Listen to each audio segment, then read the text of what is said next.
Selamat datang ke dalam acara pembacaan buku Membina Kehidupan Abadi atau Perumpamaan Yesus Kristus. Kita telah masuk di halaman yang ke-61, masih dalam judul besar Pelajaran-pelajaran yang lain dari penaburan benih. Saat ini kita akan membaca mengenai suatu penuaian yang serupa. Dalam undang-undang Tuhan mengenai alam, akibat mengikuti penyebab dengan kepastian yang tidak bisa keliru. Penyabitan akan menunjukkan bagaimana penaburan dilakukan. Pekerja yang malas dihukum oleh akibat kelakuan dan pekerjaannya. Tuaian memberikan kesaksian menentang dia. Begitulah pula dalam perkara-perkara rohani. Kesetiaan setiap pekerja diukur oleh hasil-hasil pekerjaannya. Sifat pekerjaannya, apakah rajin atau malas, akan nampak dari hasil penuaiannya. Begitu pula nasibnya ditentukan untuk selama-lamanya. Pelajaran lain yang kita bisa ambil mengenai penaburan benih dari perumpamaan Tuhan Yesus adalah hasil dari penuaian bisa terlihat apakah seseorang tersebut rajin ataupun dia adalah orang yang malas. Mungkin kita bisa melihat di taman atau di kebun atau di ladang kita. Jika ada pohon yang berbuah dengan baik atau ada sayuran yang bertumbuh dan bisa berbuah dengan baik, itu pasti karena dirawat dan dijaga dengan baik oleh orang yang menjaga kebun. Karena itu dikatakan bagi kita sebagai orang-orang yang adalah penjaga kebun Tuhan, penjaga umat Tuhan yang lain, seharusnya bisa juga terlihat dari hasil-hasil pekerjaan kita. Apakah kita adalah seseorang yang rajin untuk melayani Tuhan atau seorang pekerja yang bermalas-malasan? Setiap benih yang ditabur menghasilkan tuaian yang serupa. Begitulah juga dengan kehidupan umat manusia. Jadi tidak mungkin benih jagung tumbuhnya pohon tomat, betul? Ya kan? Kita semua perlu menabur benih-benih belas kasihan, simpati, dan kasih. Karena kita akan menuai apa yang kita tabur. Semua tabiat yang mementingkan diri, cinta diri, membesarkan diri, perbuatan memanjakan diri akan mengeluarkan tuaian yang serupa. Barang siapa yang hidup hanya bagi dirinya sendiri, berarti menabur bagi tubuh, dan dari nafsu tubuh ia akan menuai kejahatan. Kita kembali diingatkan mengenai sifat-sifat apa yang kita tabur. Jika Anda memiliki anak-anak, kita bisa melihat bagaimana perkembangan karakter dari anak-anak kita.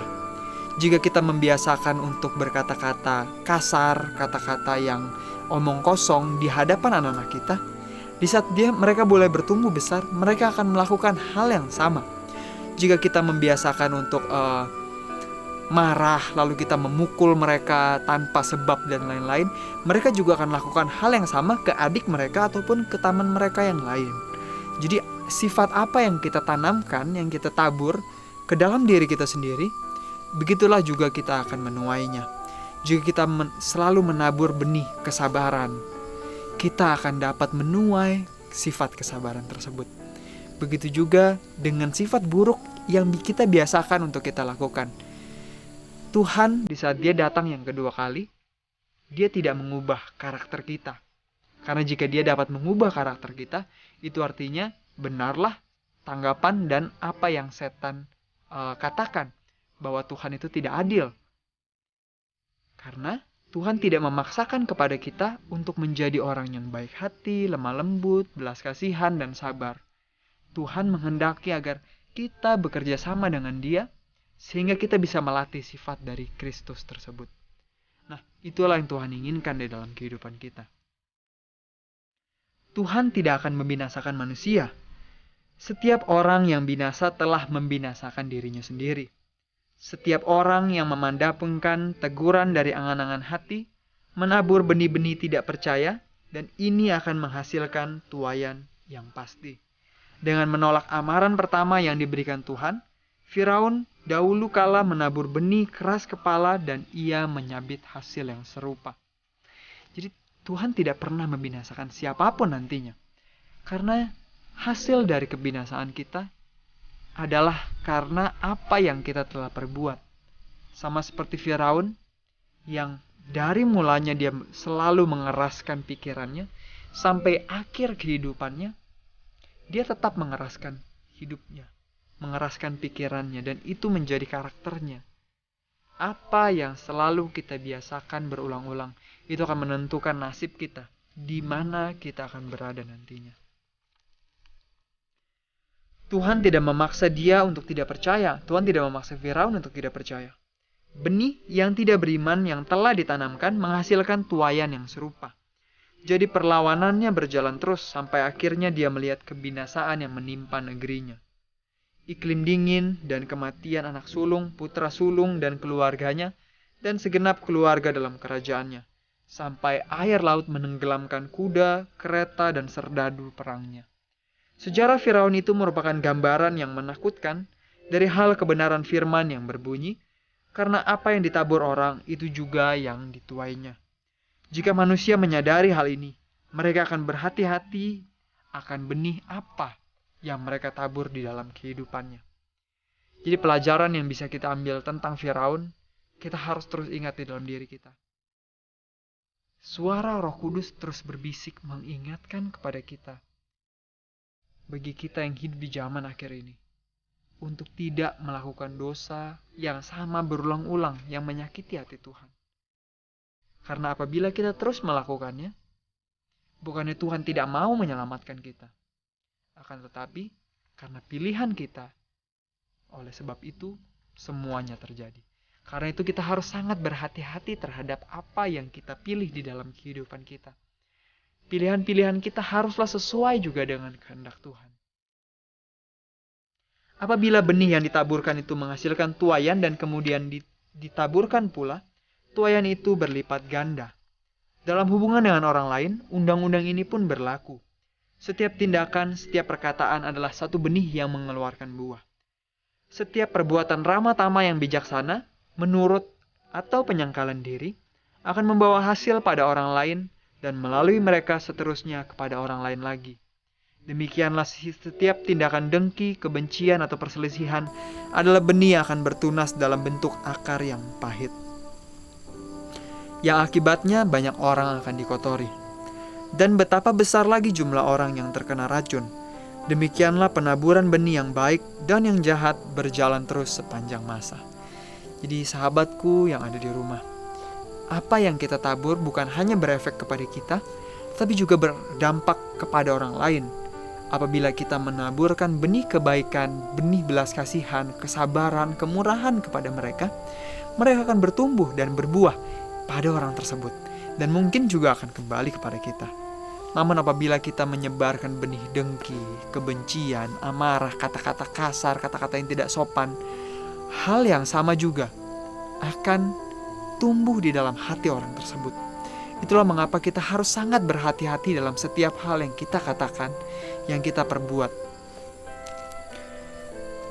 Pelajaran yang lain kita bisa dapat mengenai di pinggir air. Kemurahan hati baik dalam perkara-perkara rohani ataupun dalam perkara duniawi diajarkan dalam pelajaran tentang penaburan benih. Tuhan berkata, "Berbahagialah kamu yang boleh menabur di segala tempat di mana terdapat air." Menabur di segala tempat di mana terdapat air berarti ini adalah anugerah Tuhan yang terus-menerus. Hal ini berarti memberi di mana saja pekerjaan Tuhan atau keperluan manusia yang menuntut pertolongan kita. Tapi jangan takut untuk memberi, karena hal itu tidak akan membawa kepada kemiskinan atau kekurangan. Dan lebih baik dari perkara itu masih ada lagi yang terselubung dalam penaburan dan penuaian. Manakala kita membagikan berkat-berkat Tuhan yang sementara, bukti dari cinta dan simpati kita dibangkitkan di dalam diri si penerima itu suatu ucapan syukur dan terima kasih kepada Tuhan. Tanah hati dikerjakan untuk menerima benih-benih pekabaran rohani. Jadi pelajaran yang bisa kita ambil mengenai benih yang kalau kita tabur di pinggir air, itu sama seperti aliran curahan berkat Tuhan yang terus-menerus. Jika kita menaburkan benih tersebut di pinggir air, membagikan berkat Tuhan kepada orang lain, benih itu akan bertumbuh, dan orang tersebut akan merasakan syukur yang sangat luar biasa atas pemberian Tuhan melalui kita.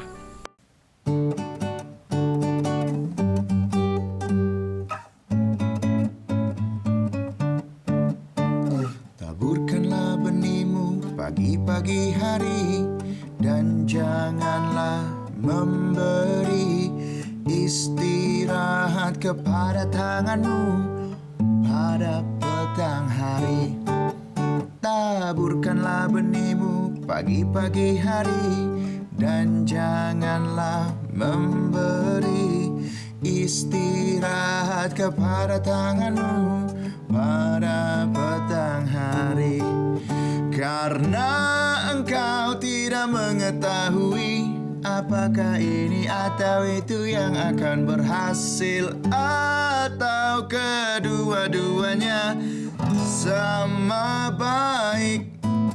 Taburkanlah benihmu pagi-pagi hari, dan janganlah memberi istirahat kepada tanganmu pada petang hari. Taburkanlah benihmu pagi-pagi hari, dan janganlah memberi istirahat kepada tanganmu pada petang hari. Karena engkau tidak mengetahui apakah ini atau itu yang akan berhasil, atau kedua-duanya sama baik. Karena engkau tidak mengetahui apakah ini atau itu yang akan berhasil, atau kedua-duanya sama baik. Pengkhotbah 11 ayat 6.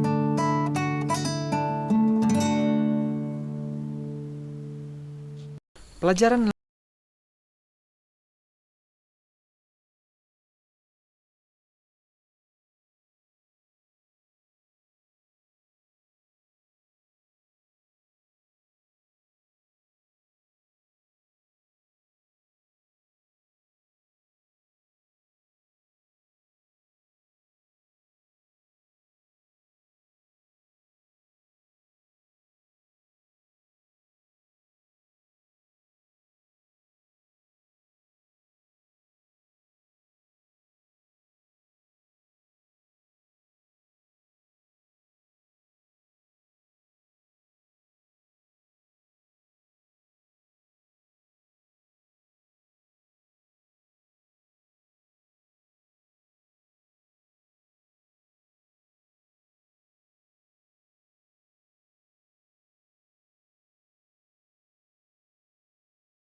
tentang kebangkitan.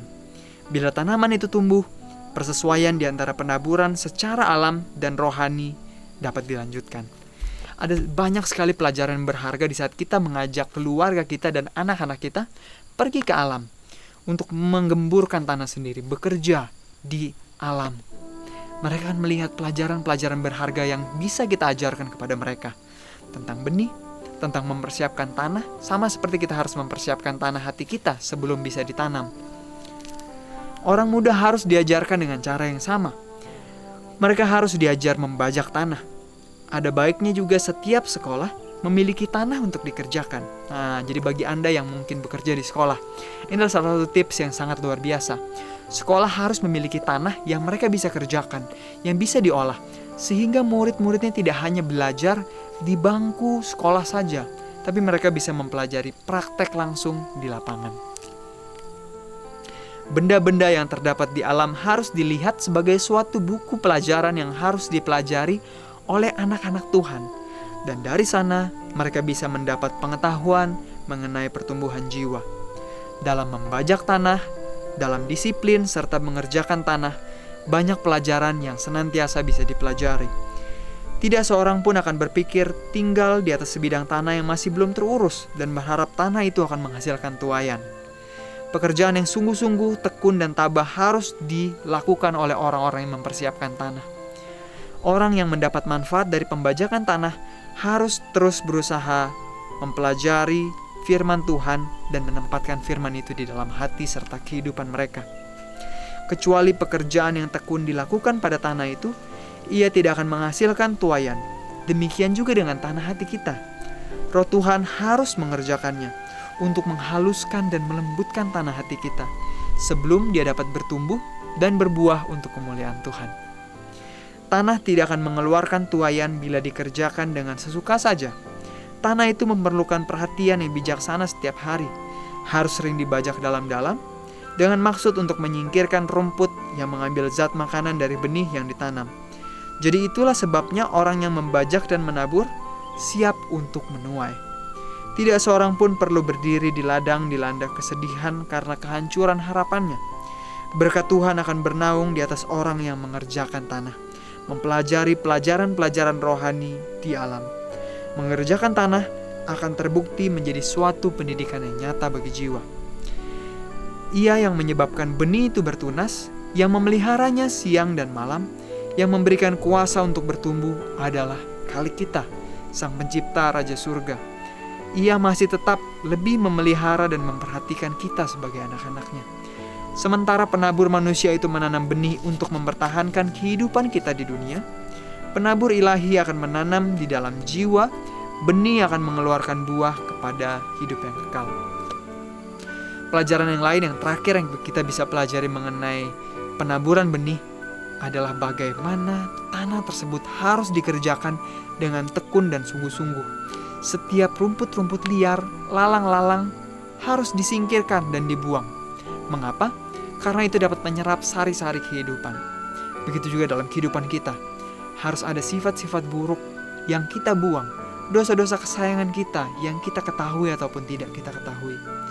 Hari ini, marilah kita berdoa dan meminta Tuhan untuk menunjukkan kepada kita dosa kesayangan apa yang kita sadari atau bahkan yang belum kita sadari yang harus kita tinggalkan. Karena sama seperti seorang petani yang mengerjakan tanahnya dengan tekun, dia akan siap untuk menuai. Bagaimana dengan kita? Apakah Anda tidak rindu? Saya sangat rindu agar kehidupan saya dapat terus bertumbuh dan terus berbuah sampai Yesus datang yang kedua kali, bahkan sampai masa kekekalan. Bagi Anda yang berada di rumah pada saat ini, doakan ini dengan sungguh-sungguh.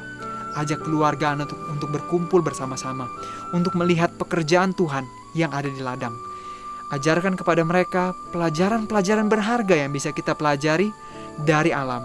Karena alam adalah buku kedua yang Tuhan berikan bagi kita, agar kita bisa melihat karakter Tuhan dengan lebih dekat lagi.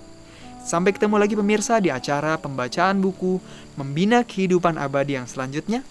Tuhan memberkati.